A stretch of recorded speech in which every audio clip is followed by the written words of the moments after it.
Another thing I think we want to talk about was how to handle if a child runs out of a session. Yeah. So obviously, if they're in the creche, which means they're between sort of 0 and the age of 4 or 5, then you would have one of your workers go out and grab them. If they've run out and you can't see them, you release a worker to go and look for them. You immediately inform the parents as well, or the child protection officer, and we do a hunt for the child. We still can't find them. You would call the police for assistance. In the case of that age range 5 to 12, it's a bit more difficult.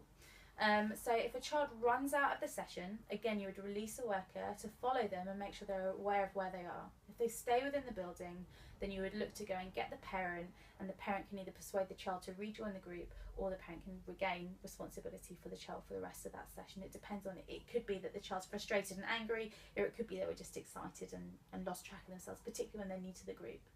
If a child exits the building altogether, you immediately call the police, and then you notify the child protection officer, which is me or Matt Manigello, and you let the parents know as well.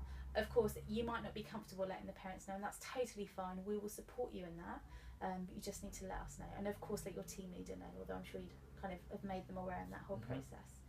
It's really important, particularly on the top end of the age range in kids class, so sort of 9, 10, 11, 12. We're not running down the street after them, because in fact by running after them we could distract them and cause them to dart into the road and harm themselves further. So it's useful to keep track and make sure we know where they are. But if they dart off into the long distance, they're 11 years old, and they're running home, then you're not obliged to chase after them. You're not the police, you're not tracking them down. We just have to do everything within our power to keep them safe, but without increasing that risk to them. So it's really important, particularly when they leave the building, that you consider, actually, is me running after them going to keep them more safe or less safe? And you make a judgment based on what is going to be safest for the child in that moment. Now, you need to remember that we will be backing you up as a child protection team, and we'll be working with the families to address that kind of, should it happen. It's really unlikely to occur. Usually they'll stay within the building, we'll find them, and it'll be fine, and we'll work through with that child about why they need to stay in the room. But yeah, so just really practically, if they're still in the building, make sure you keep an eye on where they are and let the parents and myself know. And if they leave the building, then you'll need to make a judgment call on whether or not to pursue them. And we did immediately let the police know in that case, because the child's immediately in potentially in imminent physical danger. So it's not a nice one to think about, but it's really important that we do.